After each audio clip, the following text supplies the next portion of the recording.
Welcome to this free webinar on Wyckoff principles and the current markets. Good to see everyone here.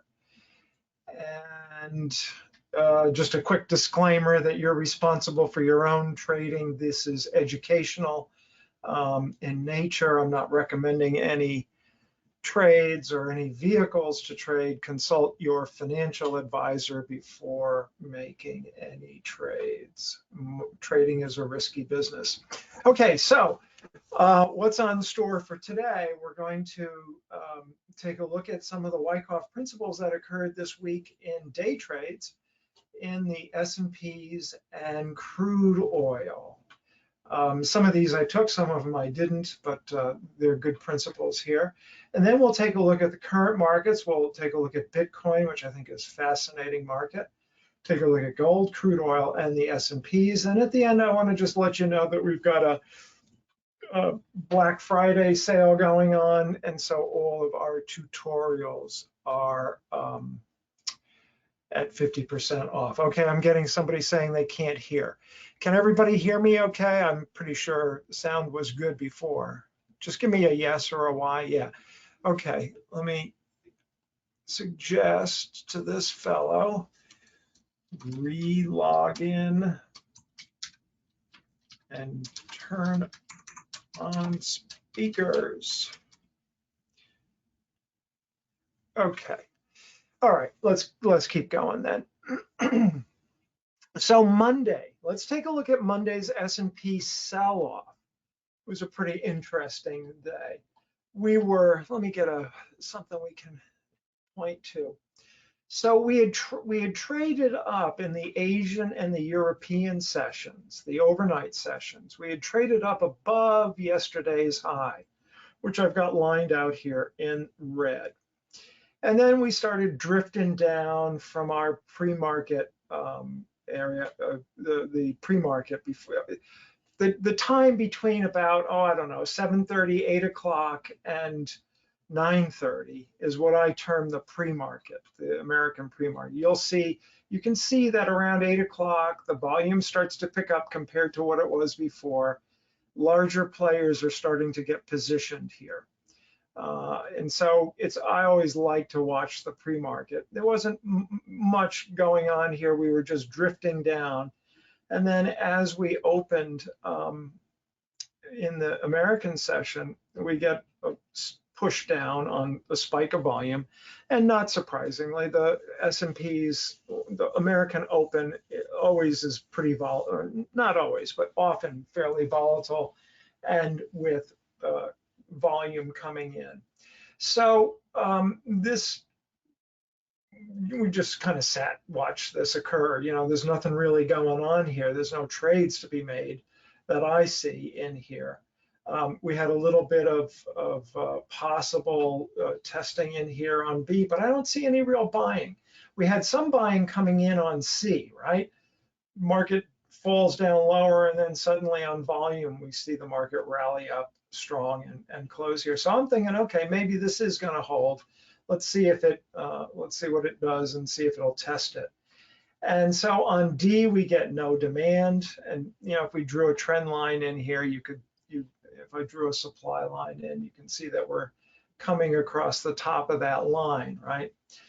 And finding no real demand to bring the market up. And I don't see a lot on the Weiss wave either. In fact, there's more downside volume.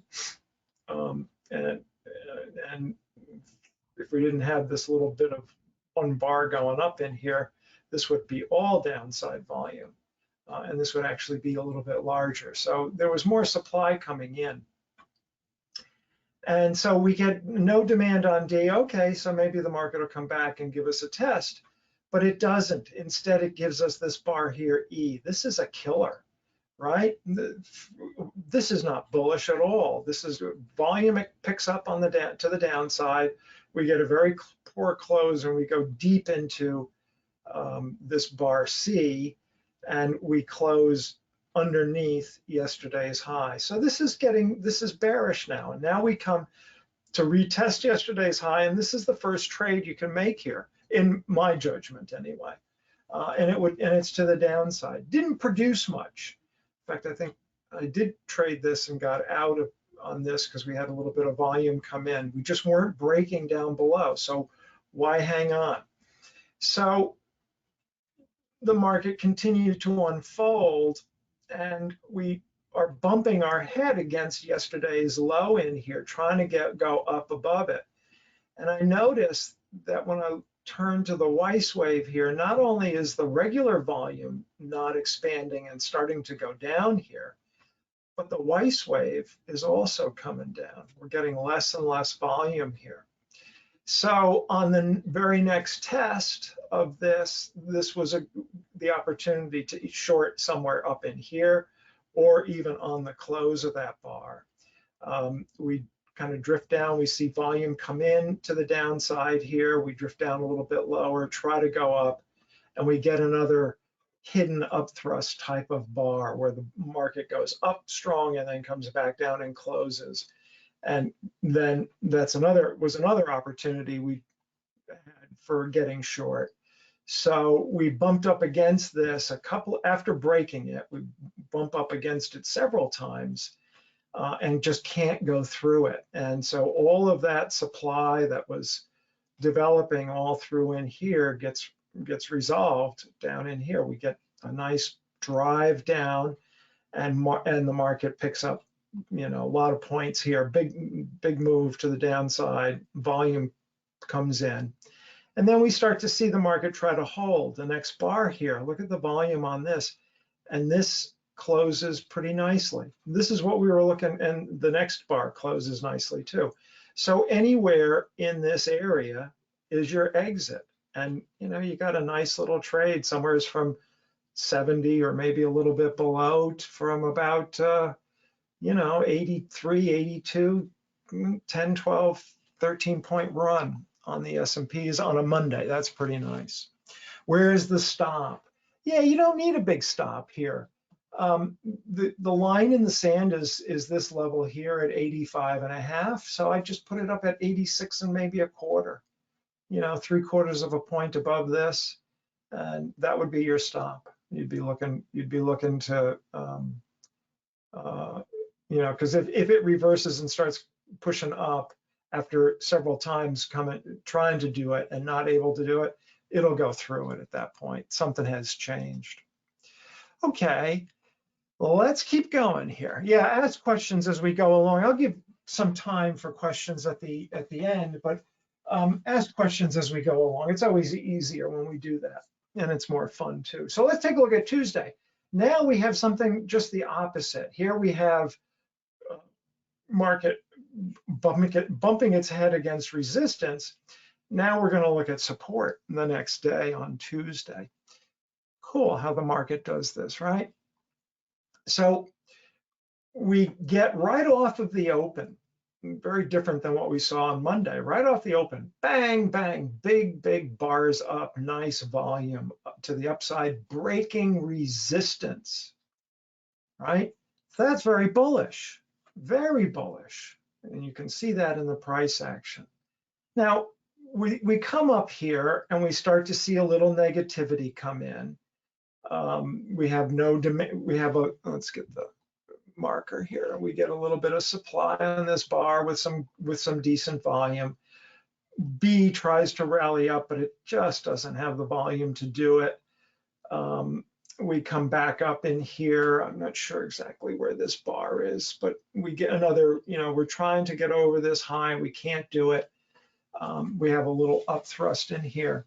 So, an aggressive scalping type trader might short in here, but I wouldn't do that because you've got such strength in the background. And just be patient and wait for your trade to come to you. And so we see that the market comes down into this area, down into C. And I look at the Weiss wave volume. And the wave volume, what's going on in the wave volume, by the way, I probably should have explained this, but we see a down wave. Let's get a better pen color so we can see. We see a down wave here, right? A swing down. Waves and swings are synonymous. They mean the same thing. So that's that. Try to the wave volume for, yeah, for this goes up to here and up to this point, and that's the wave volume on A, right? Then we come down for a couple of bars. This is, and we get a down wave, and that's the wave volume on that move down. And then we go up on B and immediately come back down again. This is we set the flip, if you will, the reversal of the Weiss wave at 3/4 of a point. That's been common for several years now. And so we don't, and again, we try to rally up again, and we get, it's only a 1-bar rally, but we can calculate the volume on that wave, and or a 1-bar wave, I should say, and it's minuscule. There's just no fuel to push up. So the market comes down, and now it looks negative, but we come right up to support, right? And we look at the volume and we compare it back to what happened earlier. And look at the volume, there's just no comparison. This is less than half of what's going on over here. So there's really no supply in this market, and there's a lot of demand, and we're coming right back on top of old resistance, turns into support. This is also, we call this a vertical acceleration area, meaning that we had strong ease of movement, strong flow to the upside, strong movement to the upside.